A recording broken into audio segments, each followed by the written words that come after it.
Hello, and welcome to this edition of Health, Happiness, and Harmony Partner training videos.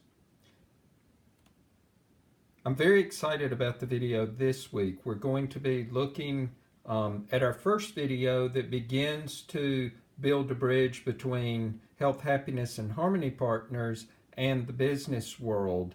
And this one is based on a book by Robert Kegan and Lacey.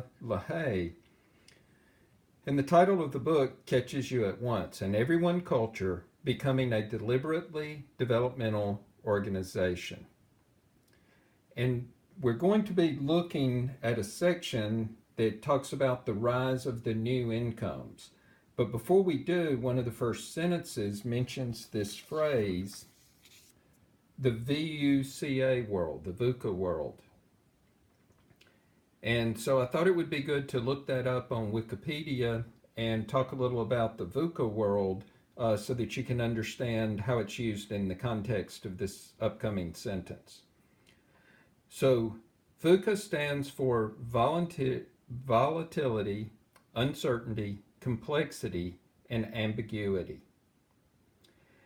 So volatility looks at the nature and dynamics of change and the nature and speed of change forces and change catalysts. So it's kind of the science of change.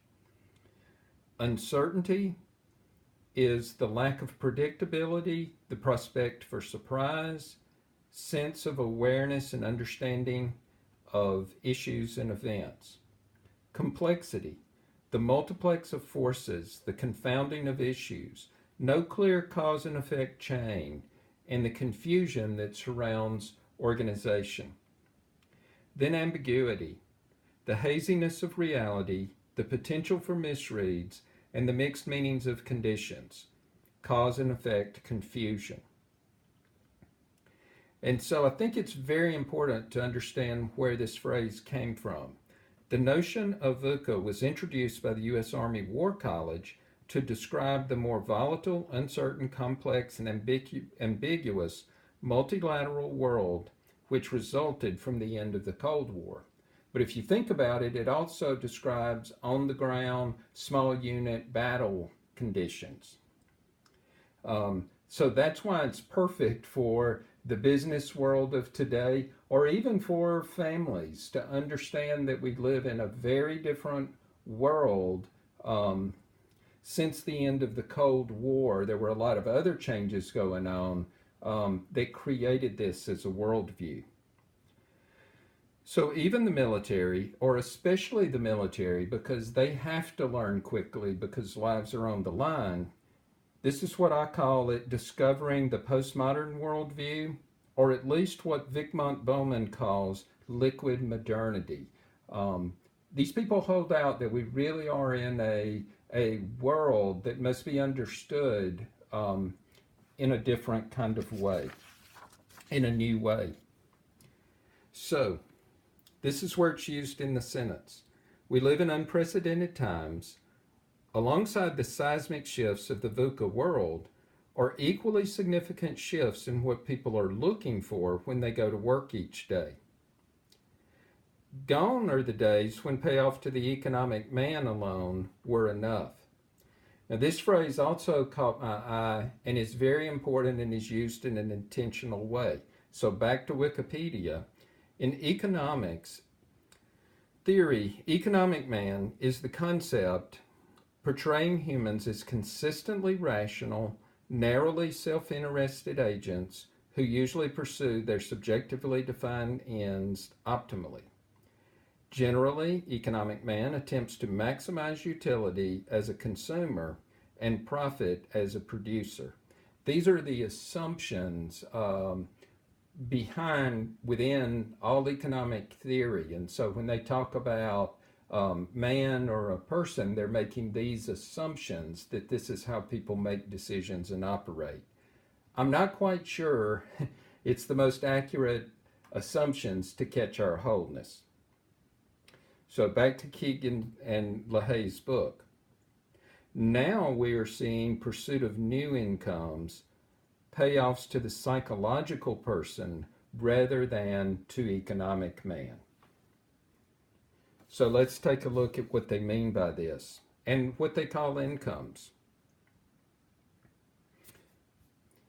For economic man, an income is paychecks, health benefits, limits to the hours in a work week, payoff to the material self, greater agency in the external world, bonuses, and these will always matter, of course, and they're often measured by things like GNP or gross national product. But for the psychological person, incomes look a little different. Personal satisfaction, meaningfulness, happiness, payoffs to the intangible self, fulfillment in the interior world. There are attempts beginning to be made to measure this, such as GNH or gross national happiness. I'm not so sure these measures can measure it. And then I often say 3HPs work with the invisible, intangible, and internal person. And so this sentence puts us in our home territory with payoffs to the psychological person or income for the psychological person.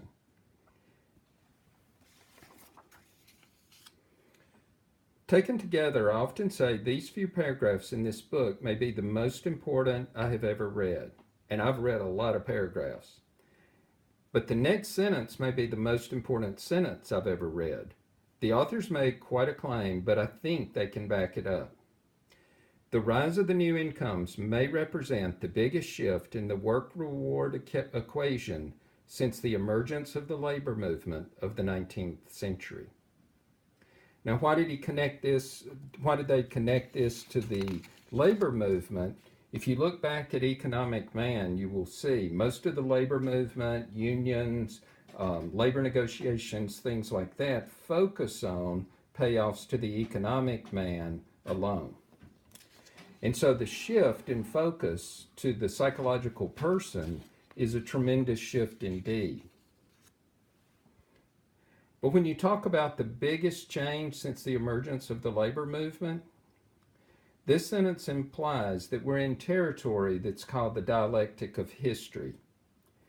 And claims don't get any bigger than claims made written toward the dialectic of history, or what moves our history over long periods of time. So I think we're setting things up very well, and we're going to continue this series looking at the rise of the new incomes. It's a fascinating concept. Thank you very much.